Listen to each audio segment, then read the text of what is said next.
नमस्कार दोस्तों, स्वागत है आपका हमारी आज की इस नई प्रस्तुति में। आज मैं आपके लिए एक और नई प्रस्तुति लेकर आई हूँ। आज की इस प्रस्तुति में मैं आपको जया एकादशी की कथा सुनाऊँगी। जया एकादशी के बारे में कुछ महत्वपूर्ण जानकारी आपको दूँगी। इस महत्वपूर्ण जानकारी में मैं आपको बताऊँगी कि जया एकादशी किस दिन को पड़ रही है और यह एकादशी कितने बजे शुरू होकर कितने बजे समाप्त होगी और पारण का समय क्या होगा। साथ ही साथ मैं आपको जया एकादशी की पूजा किस प्रकार से की जाएगी वो भी बताऊंगी और एकादशी की क्या कथा रहेगी वो भी आपको सुनाऊंगी। तो आइए प्रस्तुति को शुरू करते हैं। माघ माह के शुक्ल पक्ष की एकादशी को जया एकादशी के नाम से जाना जाता है। साल 2023 में जया एकादशी का व्रत 1 फरवरी दिन बुधवार को रखा जाएगा। हिंदू धर्म में जया एकादशी का विशेष महत्व होता है। माघ मास के शुक्ल पक्ष की एकादशी तिथि को जया एकादशी कहते हैं। साल 2023 में जया एकादशी का व्रत 1 फरवरी दिन बुधवार को रखा जाएगा। इस दिन व्रत रखते हुए भगवान विष्णु जी की पूजा की जाती है। जया एकादशी को भूमि एकादशी और भीष्म एकादशी के रूप से भी जाना जाता है। पंचांग के अनुसार जया एकादशी की तिथि 31 जनवरी 2023 पूर्वाह्न 11:53 शुरू होगी और 1 फरवरी 2023 को दोपहर बाद 2:01 समाप्त हो जाएगी। शास्त्रों में उदय तिथि के अनुसार ही एकादशी का व्रत मान्य होता है, इसलिए 1 फरवरी के दिन जया एकादशी का व्रत रखा जाएगा। जया एकादशी 2023 के पारण का समय 2 फरवरी 2023 पूर्वाह्न 7:09 से 9:19 तक पूर्वाह्न तक रहेगा। पारण तिथि के दिन द्वादशी समाप्त होने का समय 2 फरवरी को शाम 4:26 का है। अब मैं आपको जया एकादशी की पूजा विधि के बारे में बताऊंगी। जया एकादशी व्रत के दिन ब्रह्म मुहूर्त में उठकर भगवान श्री हरि विष्णु को प्रणाम कर व्रत का संकल्प करें। इसके बाद गंगा जल युक्त पानी से स्नान आदि करने के बाद आचमन करें और स्वयं को पवित्र करें। इसके बाद भगवान श्री हरि विष्णु जी की पूजा करें। उन्हें पीले पुष्प, पीले फल, पीले मिष्ठान, धूप, दीप, कुमकुम, तांदूल, अगरबत्ती आदि चढ़ाएं। अंत में आरती करें और प्रसाद का वितरण करें। तो यह थी जया एकादशी पूजा की विधि। जया एकादशी हिंदू धर्म में एक विशेष दिन होता है। माघ मास की शुक्ल पक्ष की एकादशी को ही जया एकादशी कहते हैं। वर्ष में लगभग 24 से 26 एकादशी होती है और प्रत्येक एकादशी का अपना विशेष महत्व होता है। इस प्रकार जया एकादशी का भी अपना एक महत्व है। यह एकादशी बहुत ही पुण्यदायी है। इस एकादशी का व्रत करने से व्यक्ति नीच योनि जैसे कि भूत, प्रेत, पिशाच आदि योनि से मुक्त हो जाता है। जया एकादशी के दिन भगवान विष्णु जी की पूजा की जाती है। जया एकादशी को दक्षिण भारत के कुछ हिंदू समुदाय, विशेष रूप से कर्नाटक और आंध्र प्रदेश राज्यों में भूमि एकादशी और भीष्म एकादशी के रूप में भी जानते हैं। जया एकादशी के महत्व के बारे में पद्म पुराण और भविष्यधारा पुराण बताया गया है। जया एकादशी के महत्व के बारे में भगवान श्री कृष्ण ने युधिष्ठिर को बताया था कि यह व्रत करने से ब्रह्म हत्या जैसे पाप से भी मुक्ति पाई जा सकती है। माघ का महीने में भगवान शिव की पूजा के लिए शुभ होता है, इसलिए जया एकादशी भगवान शिव और विष्णु दोनों के भक्तों के लिए बहुत महत्वपूर्ण होती है। जया एकादशी की पूजा। माघ का महीना पवित्र और पावन होता है। इस मास में व्रत और तप का बड़ा ही महत्व होता है। इस माह में शुक्ल पक्ष में आने वाली एकादशी को ही जया एकादशी कहा जाता है। जया एकादशी के दिन पूरे समर्पण के साथ भगवान विष्णु जी की पूजा की जाती है। व्रत करने वाले व्यक्ति को सूर्योदय के समय उठना चाहिए और स्नान करना चाहिए।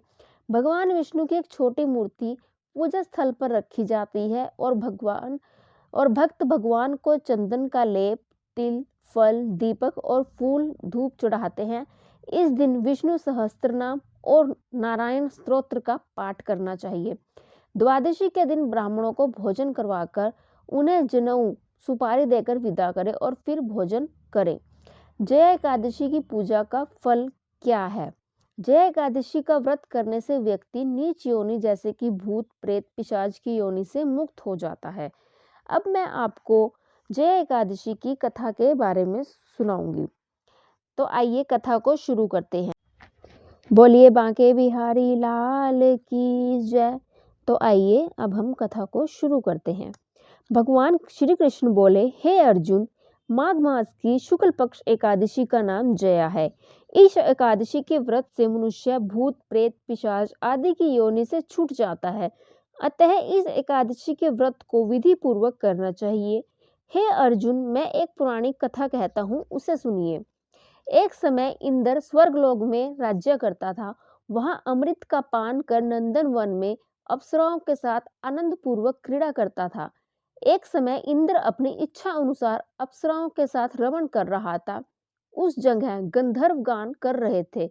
वहां गंधर्वों में प्रसिद्ध पुष्पदंत तथा उसकी लड़की चित्रसेन की स्त्री मलिन ये सब थे। उस जगह मलिन का लड़का पुष्पवान और उसका लड़का माल्यवान था। उस समय पुष्पवती नामक एक गंधर्व लड़की माल्यवान को देखकर उस पर मोहित हो गई और काम बाण से चलायमान होने लगी। उसने अपने रूप सौंदर्य हाव भाव आदि के द्वारा माल्यवान को अपने वश में कर लिया।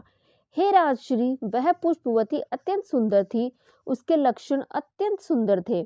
पुष्पवती की ऐसी सुंदरता को देखकर माल्यवान भी उसके ऊपर मोहित हो गए। अतः ये दोनों कामदेव के वश में हो गए। परंतु फिर भी इंद्र के बुलाने पर नाच गाने के लिए उन्हें जाना पड़ा और अप्सराओं के साथ अपना गान शुरू किया। यद्यपि वे नाच गा रहे थे, परंतु कामदेव के प्रभाव से उनका मन न लगा और अशुद्ध गाने लगे। उनका भाव भृड़ों को देखकर इंद्र ने उनके प्रेम को समझ लिया और श्राप दे दिया कि मेरे आज्ञा का उल्लंघन करने वाले मूर्खों, तुमने मेरा अपमान किया है, इसलिए तुम स्त्री पुरुष के रूप में मृत्युलोक में जाकर पिशाच का रूप धारण करो और अपना कर्म फल भोगो। इंद्र का श्राप सुनकर वे अत्यंत दुखी हुए और हिमाचल पर पिशाच बनकर दुख पूर्वक अपना जीवन व्यतीत करने लगे। उन्हें गंध रस स्पर्श आदि का कुछ ज्ञान नहीं था।